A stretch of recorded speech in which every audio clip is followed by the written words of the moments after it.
Hey, hey, hey, welcome back to my podcast, Flowering into 5D.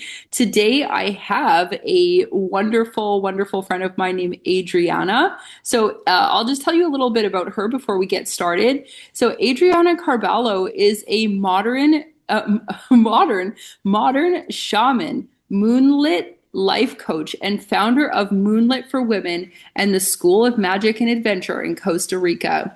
She guides women to reconnect with their inner spark and natural rhythm through the wisdom of the moon, the elements, and sacred questions that awaken the soul.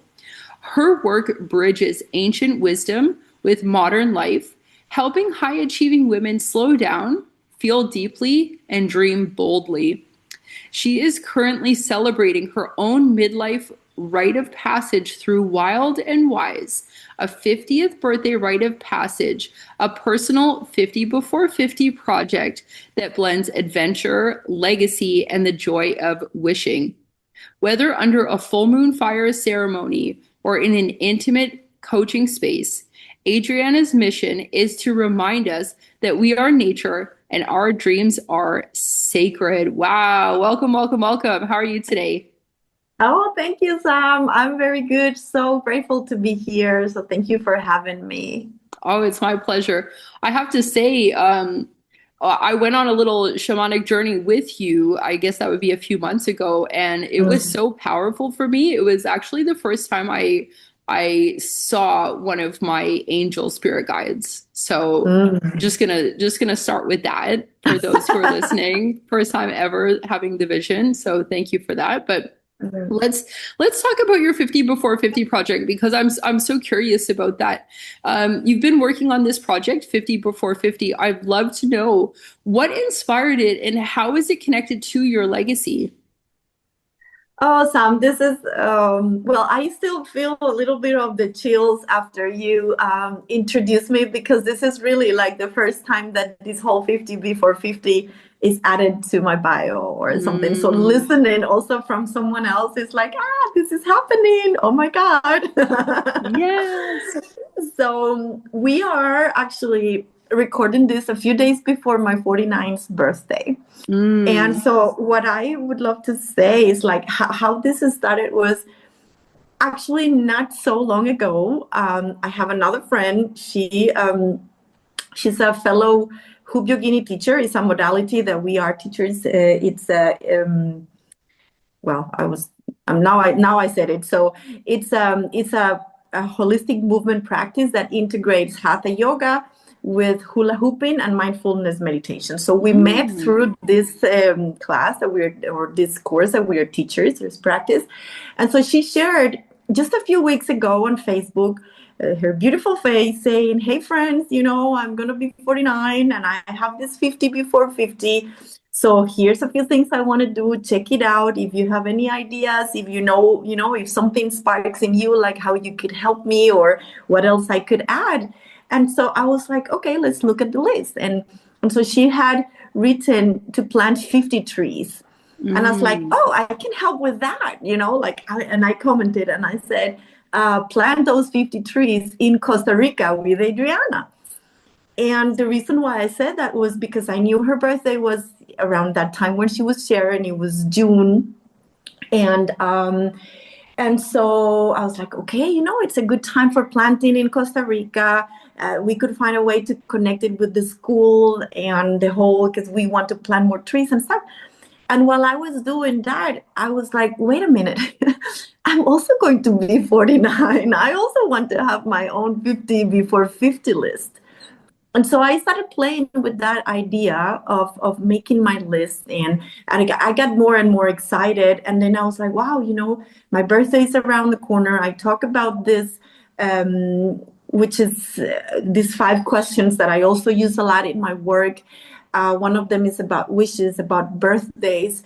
And I was like, what if I just turn this into something bigger that Mm. it's not so much this inner and outer adventures. And Sam, I want to say that this actually happened while I was writing, when I was like, oh my God, what are my 50 things? What do I really want to do? So it Mm-hmm. really began to move this like there, and I was like, oh, I want to do this, but oh, can I actually do it? Or what if I cannot? Like all those thoughts that actually come to us when we really ask ourselves, what is it that I really want? Things Mm-hmm. begin to happen. And this was not just like a new moon, what do you want this cycle? It was Yeah. like 50 things. So it sparked this, and I was like, well, this became into this. I want to say this as a rite of passage for me, like going out there after 50 things that are a blend of small and big things, and I decided I wanted to connect it with my biggest dream, which is Mm. this school that we're working on in Costa Rica.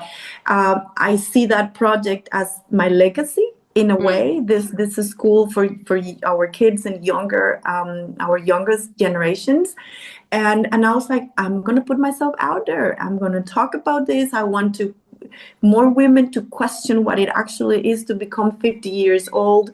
Um, how is it that we really want to go into this second part of our life and Mm-hmm. see it as an incredible sacred moment?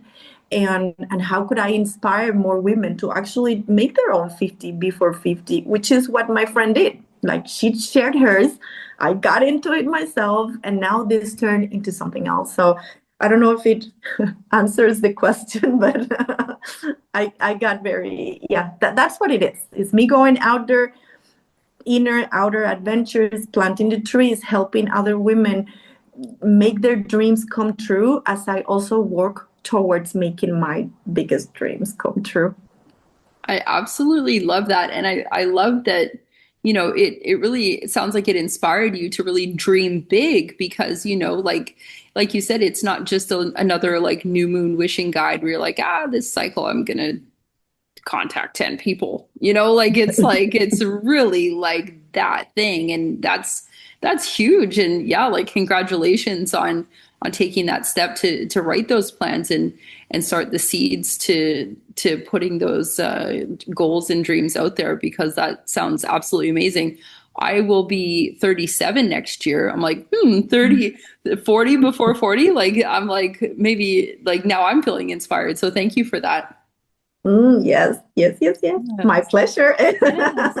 So going back to what you said, you mentioned the five shamanic questions that guide your work. I'd love to know more. Like, can you share them and tell me more specifically about the fifth one? And like, yeah, just tell me everything. Are you sure? Yes, absolutely. So, well, these are five shamanic questions that have turned into like a compass for me. They are yeah, like a compass, something to come back to when I feel I've lost a little bit of what I call my spark. But Mm, I would like to say that I connect this talking about our spark as our connection to spirit in a way mm, to that keeps us alive or that makes us feel alive, because one thing is to breathe. We are alive, our breath is keeping us alive in a way, but another thing is to really have that sense of being alive. I mm, think it's very different, right? So these questions come from shamanic stories or indigenous stories that say that if you at some point in your life are feeling dispirited, disheartened, depressed, like something's missing and you don't know what it is, and you approach a medicine man or women, they will most likely ask you one of these. And it's four questions. I have to mm, add that. The fifth one is one that I have added myself. But so the questions are: when was the last time you danced? When was the last time you sang a song? When was the last time that you felt enchanted by stories, in particularly the story of your own life? mm, And when was the last time that you felt comfortable in the sweet territory of silence? Because these medicine men and women, these wise people, they believe that in the moment that we stop doing these things, we lost a little bit of our spark, that connection to spirit. And so the dancing goes beyond the literally sense of putting some music and dancing and just allowing yourself to move. But in the moment that you stop dancing, this is also representative of the moment that we began to lose connection to the wisdom of our bodies. Mm. And so the singing has also its symbolism, we could say, and the stories and the silence. And so the fifth question, I added it because of the work that I do with the moon and the whole daring to dream, to what happens at the time of the new moon. Should we choose to see the moon also as a symbol out there in the sky or up there in the sky that reminds us of balance, reminds us of our cyclicity, like we are cyclical beings. It reminds us that just as there is light, there is darkness. Just as, no matter what happens, as long as we are here on this floating planet, there will be another new moon. There will be another full moon. And with that comes that cyclicity. Like each phase of the moon has a special invitation that we can use to guide our journeys. So the new moon is about it. One of the things that we can talk about the new moon is that invitation to dream, is that invitation to be in silence and to ask, what is it that I really, really want? Without the worries about, can I actually make it happen? It's just the honoring of our dreams, honoring of our desire. And so the question is, when was the last time that you made a wish under this new moon or when blowing the candles of your birthday cake? Because when we stop dreaming, when we stop making those wishes, what I believe happens, and in the context of the questions, is that we begin to lose connection with the creator part of us. We are creators by nature, and this desire to create something, even if it's a small thing, keeps us alive, right? Like it is part of us.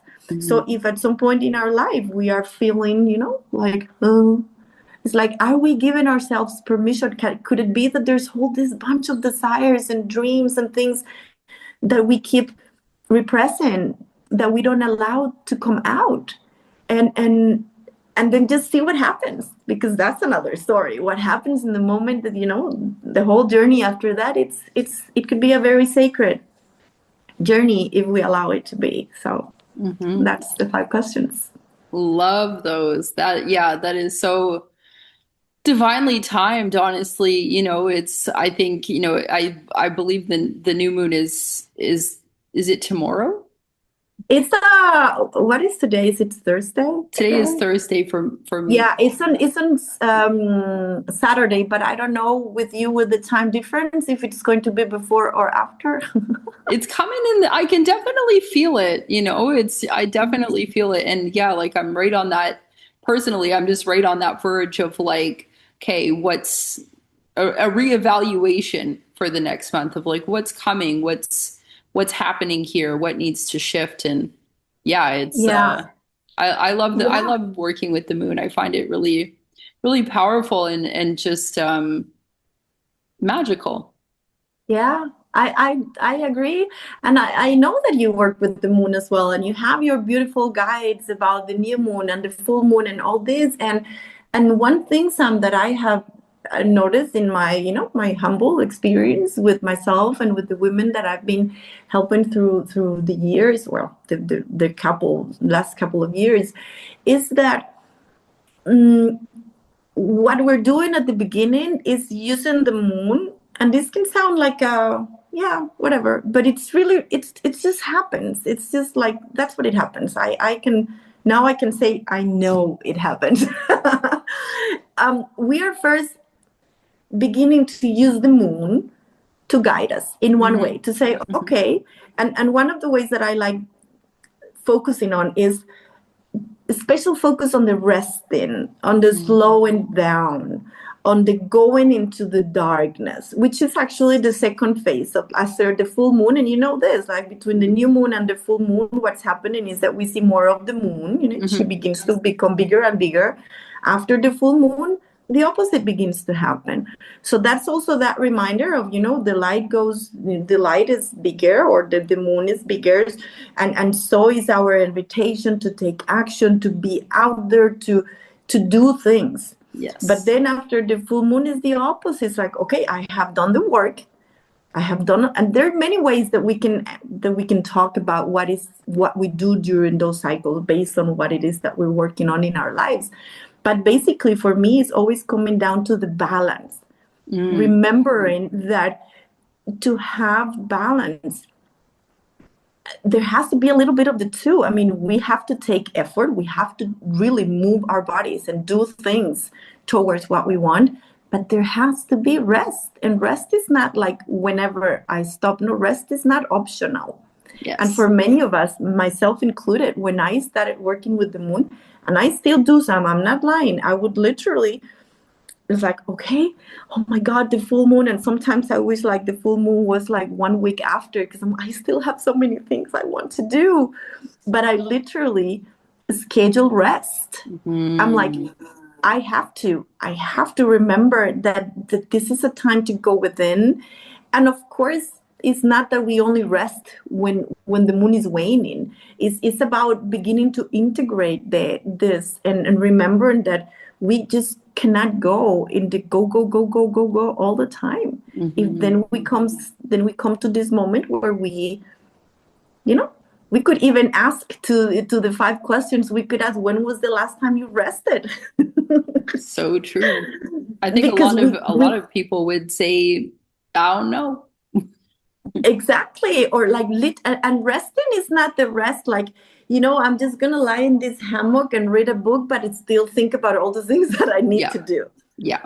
It's about getting in the habit of, and it's not easy. I mean, it's not that we can do it like, okay, I'm just going to do it. That's why it's a practice, right? And that's Mhm. why we use the moon to guide us into that gently and with love. Like, okay, all right, it's okay. I don't see the moon. Maybe I need to sleep. Yeah. Go out into nature or do something that's, turn your phone off or, I mean, something just to shake it Yeah. up a little bit. Yeah, I couldn't agree more. And, I definitely struggle with it as well. Last night I'll be honest, yesterday I had 2 coffees, which I shouldn't have, but I did. And I had the second one quite late. And I was laying in bed like, I mean, shoulda, coulda, woulda doesn't really fix anything. And I usually don't like say I shouldn't have or should because I'm like, well, it's done. So what can I do? But I was laying in bed last night, like, why'd you have that second coffee? And I'm just trying to like relax. And I'm like, just shh. But it just, well, what about this? What about that? Like, and it's just like, Yeah. gotta take the time to rest. And I started doing some Reiki on myself and it it helped, but it was just I had to just Yeah. make some space between the thoughts that were just flowing, and just allow myself to rest, even with that still going on in the background. Eventually managed to go to sleep, but it took a really long time. And now I Yeah. know. Yeah, and now we know. That's the thing. That's the Yeah. thing. Now we know. But that's also part of the, I mean, I think it's like part of the, I say, when I said the moon, like the balance between the effort and the relaxation and stuff, there's also, there's got to be joy. I Yes. mean, we have to also enjoy it. And so we could begin to practice that as well. Like, my my program, I have a 6 weeks program that I have named Enchanted. Mm. And it's actually inspired by this question that I just shared. Like, when did you stop feeling enchanted by stories, in particularly the story of your own life? And one of the things that I would say, that I say to my clients, it's just a very new program that I started very recently, is like, one of the rules is like, we're going to go into this journey and we're going to begin to see everything that happens as an opportunity to become more and more enchanted with the story of our lives. And Hmm. so how could it be in that example with the coffee? No, wow, look at Sam. She just had 2 coffees, and isn't this beautiful She to is be having the lying best here in the day. middle of the night? Yeah. Like, yeah, yeah, yeah, yeah, yeah. Now we know. It's just a little bit. I think it's just making it light, and and that lightness can really go very far. And I Hmm. know that it's not easy. I know it's challenging, especially when we've been through difficult things, when we are dealing with difficult things. But that's why I remember one of my coaches earlier, like many years ago, how they talked about, because I don't really remember who it was. I just know I heard it. Hmm. Maybe it wasn't even a coach. It was just something I heard.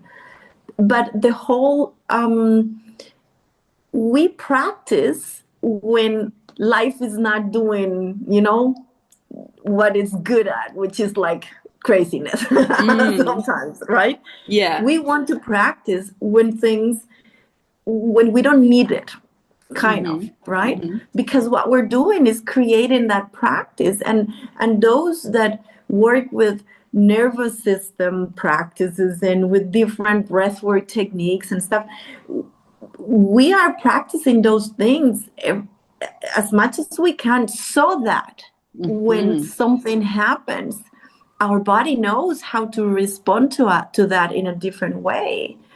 So Yes. it might not be very easy at the beginning. It might feel a little uncomfortable, but it's practice. And if we take it with love and compassion as much as possible, and if we have people to guide us and hold space for us, and it can be a joyful journey. Not easier, but joyful. A little bit Well, more joyful. that's exactly right. And, joy is, I feel like a huge missing link in a lot of people's lives. Um, Personally, myself, I've started working with women who have been diagnosed or, self-associate with borderline personality disorder. I myself was diagnosed in 2008. And yeah, Mhm. that's exactly it. You need to practice in the times that you're not feeling spiraling out of control, so that when Mhm. you are spiraling out of control, that your body can remember that. It's so important. And, even I think about, so earlier this year, I did like a 40-day laughter yoga challenge, which Oh, yeah. I don't know if you've ever heard of laughter yoga, but it's just, I've heard. I've never practiced it because it's like so weird. it's just laughing. Yeah, like Yeah, yeah, it's so weird, but it's like one of those things that you just have to try it and get out of your comfort zone. And yeah, yeah, I was just like, I loved it. It was so fun and it brought so much joy to my life, and I felt I still love it. And I tried to ask my mom. I was like, Mom, you have to do it, like, because she has all of these barriers up about, oh, blah blah blah. Anyways, I'm not here to discuss my mom, but she uh she was like, I can't do that. I'll look silly. I'm like, you're alone.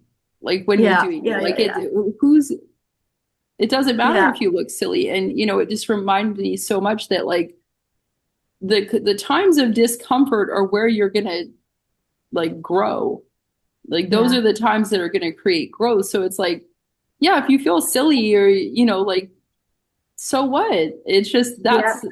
those are the times that, a seed is planted for lasting change. And so yeah, Hmm. I just felt to called to share that because yeah, like, we might feel silly or we might feel like, oh, this is kind of weird, but if it doesn't feel different or weird, then you're just going to be stuck in the same old thing. And last I checked, most people aren't really happy being stuck in the same old thing their whole lives.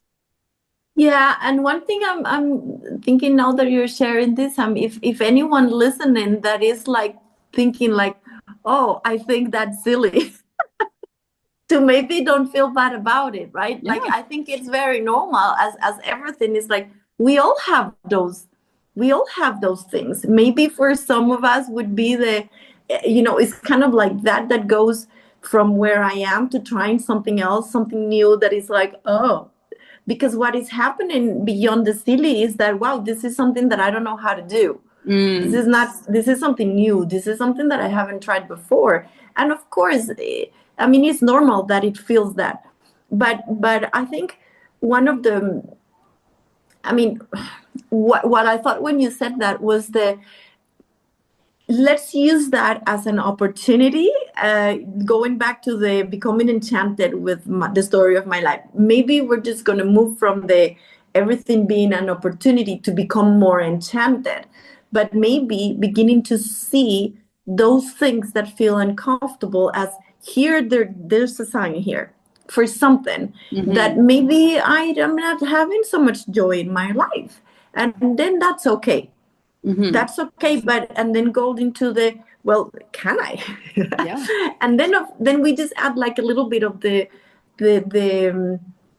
I don't know, consciousness is like so used, but it is true. It's like I put our consciousness into, well, there's something here for me. There's an opportunity to have Mm-hmm. more fun, or to realize that I'm not having so much fun. And I have been there many times. Actually, Mm-hmm. I don't know if I've told you, but and I don't think we talked about this before, but I am thinking about it now. Like I have recorded an audio with my voice sharing these 5 stories, and I add a story from my own life of those moments where I have felt that I lost my spark, Mm-hmm. and how I could recognize it when I learned about these 5 questions or these 4 questions. And then I realized like what I was missing was this. And I talk about that. So if anyone listen, if you would love to have it, I would love to also give it to you. Um, because we've all been there. Like we've all felt like we've lost a little bit of our soul, our spirit, our, yeah, sense of what, why am I here, what am I doing, what is the purpose of all this.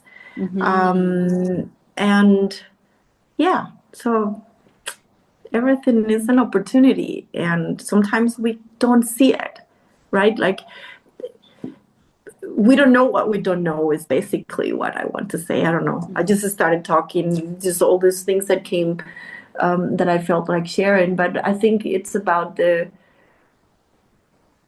we don't know what we don't know. And now that I hear this conversation, if it's a Mm-hmm. sparking something in someone, if anyone listening, to just take it with, yeah, as an opportunity, as something new, a new Mm-hmm. way of seeing things. Definitely. Well, I say it often, awareness is the first step. And, from awareness is where, you can decide where to go with that, whether it be self-inquiry or just noticing and moving on, or, having the seeds be planted for later or not at all. I mean, it's all divine as far as I'm concerned. I think, I don't know if we've spoken about this before, but I believe in soul contracts. Like we come here for a purpose, and um, you know, who am I to say that your soul contract or my soul contract or whoever's soul contract isn't right? I'm just here to Yeah. do my thing, and if it's not working for me, then I'm going to start asking some questions to myself. Yeah, yeah, yeah, yeah. It's true. Yeah. Yeah. So I'd love to know a little bit more about your school in Costa Rica. I shouldn't say Costa Rica. I feel like it's very like Canadian or like American of me. Costa I think I Rica. say it like that also Oh, okay. sometimes. In Costa Rica, oh. Because it's Costa Rica, right? In Costa Rica, yeah. So tell me a little bit more about that, because I personally, as I mentioned, before the podcast started, I do have a play group that's like alternative, and more from like a Montessori Waldorf Reggio standpoint. But I would love to know a little bit more about your place, and just, yeah, tell me everything. Well, this is speaking about big dreams and wishes and allowing ourselves to dream, this is actually something that goes back to when I became a mother Mm, for the first time. And I am from Costa Rica, but I have lived in Denmark, in Scandinavia, for more than 20 years now. Actually, when was it? 2004 was when I moved to Denmark, or when I came here to, yeah, then I stayed. So we're talking 21 years ago. And so my son is 17. mhm. And um, I mean, not exactly when he was born, but in that, that first year, that just this desire of this desire was born of having a life between the two countries. And it has always been, back then I didn't have like specific idea of what it would be. It was just that desire, that feeling of having a life between the two countries, and um, connection, the whole connecting with nature, the whole play, the future of our kids. Now I became a mother, and then you start thinking, and even sometimes it's not just thinking, it's worrying Yeah. about the future of our children and this and that. So there's always been that about joy and connection with nature and stuff. And so that has taken different forms, let's say, throughout the years. Like, as I began to get more clarity, at some point that whole idea was something that I didn't think was going to be possible for when my divorce and going through divorce. It was kind of like an idea that involved my family, that involved Mm, my husband, that yeah, a dream that I had for all of us, that suddenly that is not here. So then I cannot do it. It's like, mm, so it took many years also to dare to dream again, to dare to mm. believe that it was something that meant a lot to me, that why not? I mean, I don't need to have a husband. Not to say it in a bad way, but that's what really happened. I was like, now, who am I? Like, I'm not the wife of this person. It came down to, I'm the mother of these kids. Mm. And then little by little also get more clarity on who am I really, and what are the desires, what are the things that I really want, and don't feel bad about that. Because at some point I felt very bad and guilty for having a big vision and a big dream, and people thinking that I was just like too much. Like, how are Mm. you going to do that? Why don't you just have a normal job? And you live in Copenhagen, it's expensive city, you just need to go and work so that you pay an expensive apartment and just do that.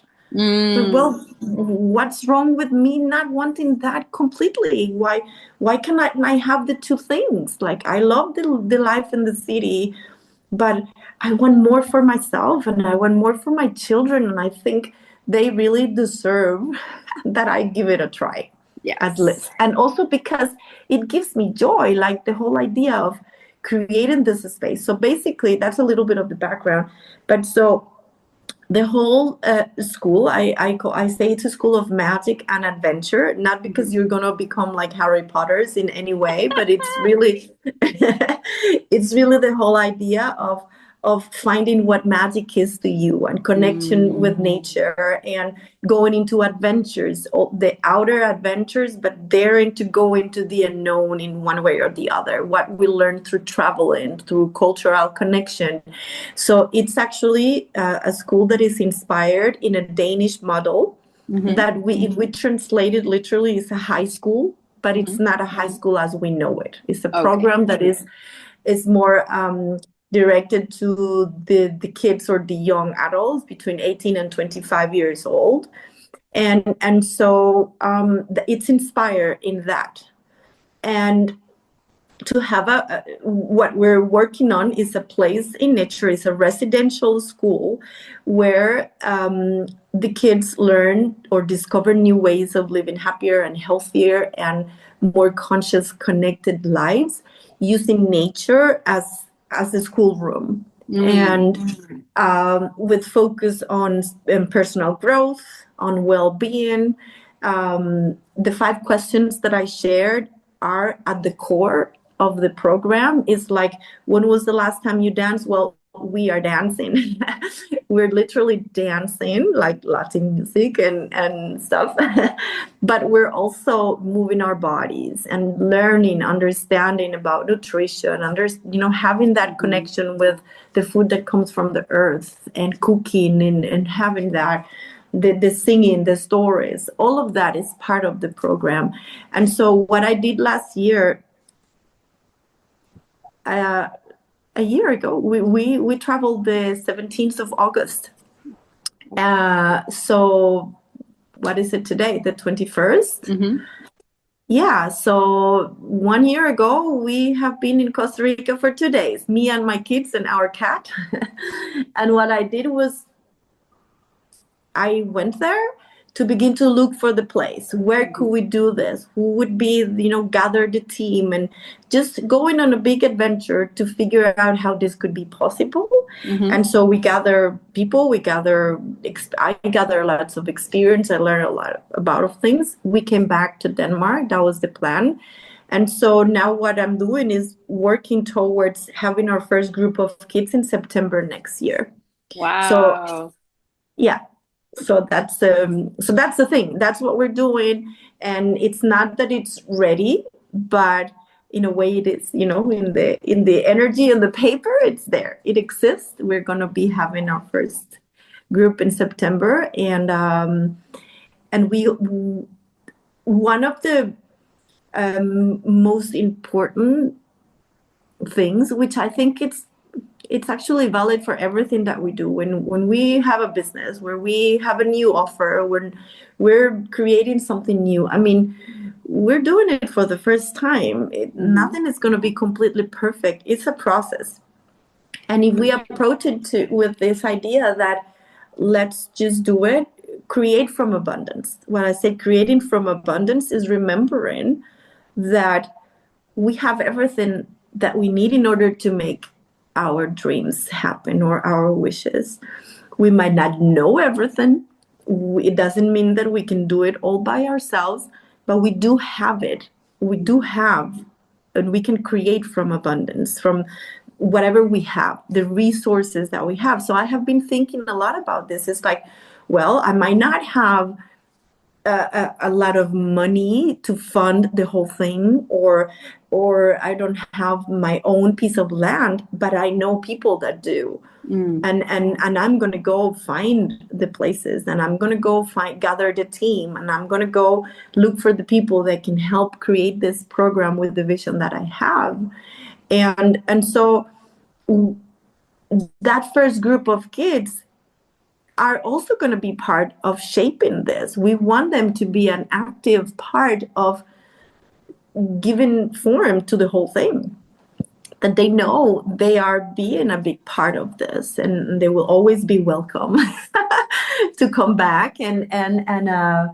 So we're creating with what we have. Of course, there's a whole year. It will all get better and better.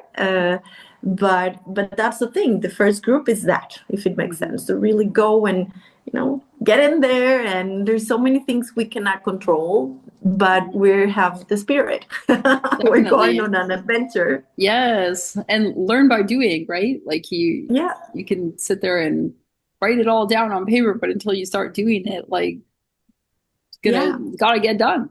So and I think that's important. We talk about spirituality, and we talk about all these things that are very nice to talk, but one of the things, Sam, that for me has taken, I have to be honest, it has taken me many years to really sit here today and have this feeling that, not that I have learned it for sure, but I'm practicing, that I finally understood the importance of taking action. I am a person that has taken action of my whole life. I'm a doer, like I do. My background is in logistics and operations, and I like, having control of things, and the chaos and the craziness and all that. That's been my thing for many years. But there's a difference between doing, like doing, and taking action. I think is different. Like the importance of, especially with spirituality and the whole, meditate and visualize and do this and energy work, of course, it's part of it. Mm-hmm. But things, as much as I believe that some things can literally feel like they're falling from the sky, we really have to move our butts. Yeah. We need to take action. Our bodies in that way is very important, and that has been one of the things for me, like, literally thinking like, oh, I do the energy work and I do that, but then why are things not happening? So what happens when I think that, oh, how can I teach about manifestation? How can I go out there and say, if I'm not manifesting anything, if I'm doing the meditation, I'm doing all these things, and I believe in this, but it's kind of like for many years I kind of literally thought that things were just going to fall on my lap, and they just don't. Just They don't. So finally it's like, okay, Adriana, it's time to do it. love it. It's Speaking just of not gonna doing, happen if you don't. yes, so true. Nobody can do it but you. Nobody can do Yeah, it but you. it's just not gonna happen. And then when you do it, and then things begin to feel like they're falling from the sky in a way, Yes. like the opportunities begin to come little by little. They begin to match that courage of taking action and that courage of failing, and then you just do it, and it's like, whatever, I'm just gonna do it. Let's see what happens. Exactly. Experimentation is the best way. Yeah. So tell for the people that are listening, how can people get in touch with you and how can people work with you? I'm just gonna like open like the mic is yours. Tell us, how can we reach you? Well, I know you have the links to my personal profile in Facebook, and there's a couple of ways. Like, if you find me on LinkedIn, so one of the things that I do there is that I share every month at the time of the new moon, at the time of the full moon, I write a newsletter. And so that's kind of like my way of bringing you into that rhythm of the moon, and getting in the habit of, okay, the new moon would do one thing, the full moon would do one thing. And I really believe that that's the easiest and the most powerful way that we can get started with that rhythm. And then on my Facebook profile, that's where I'm currently more active, and where I am updating, and I will be sharing about the 50 before 50. That's where I'm also sharing about my program Enchanted. If anyone listening, if you are interested in knowing more, just reach out on Facebook, or you can also send me a personal message. You have my WhatsApp and my email. And so I have my program Enchanted, which is for women. It's a 6-week program that basically is about getting you back into that rhythm and slowing down, and doing this through daily rituals, like really turning your whole life into more attention to the moon, the elements of nature, storytelling, and daily rituals aligned with the moon cycle. And what else could I share? I'm actually starting something, and this I haven't told you. I hope it's okay to share. You said Yeah. the mic is yours, so I'm just Yeah. gonna end with this. Please. You asked me at the beginning, Sam, about how do I see the whole 50 before 50 connected to my legacy. And so many years ago, I was on this group coaching program, and the teachers or the coaches, they gave us an exercise, and they said, I want you guys to connect with the last day of your life. And I want you to think about what you want written on that stone. I was like, oh, what? That was very impactful for me. But it was, like, how do you want to be remembered? And I remember what I wrote there. And this has really, I've written it in my journals year after year and keep having it. And so what I wrote back then was, I want to be remembered as a fun, generous, and a strong woman who always had time to listen, who listened to her heart or followed her dreams and inspired others to do the same.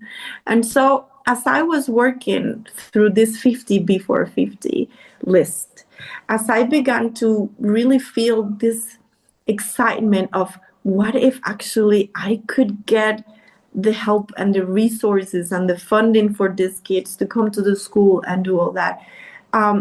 I'm really going to be doing this 50 before 50 to make that dream a reality. And then I don't want to be known as the one who followed her dreams and inspired others. I want to be known as the one who actually made her dream come true and helped other women too.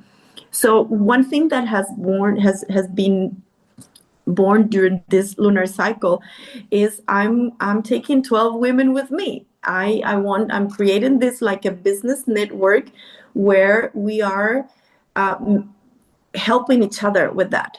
So it's if you have an idea, a vision, or a project that you're working on that is related to mine, like connected with well-being of our youth, something with nature, and you have that dream, then we do this network to make that happen for each other, for visibility, for putting ourselves out there, getting more clear what is it that you need in order to make that happen. So that is something that I'm currently working on. That if anyone listening, if you know a woman that has a project, and reach out, because that's one of the things that is going to be happening, or that is I happening. love that. That's so cool. And wow, yeah, that's super powerful stuff. And I, I can, I'm like mind blown over here because I'm like, yes. That's like the ultimate like mic drop. Like, yeah, because it sounds absolutely amazing. And yeah, I'm just sorry, I'm like speechless. I just keep yelling, and yeah, but like, Oh, it's so whoop, and I just lost my light because it was so cool.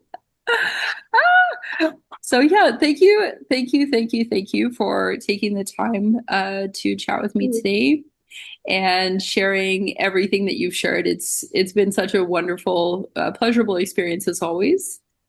thank And you. oh, it's my It's pleasure. been like really amazing. So thank you for having me. Thanks a lot. Yeah. Yeah, my pleasure. And we'll talk soon. Yes, we Bye. will. Bye.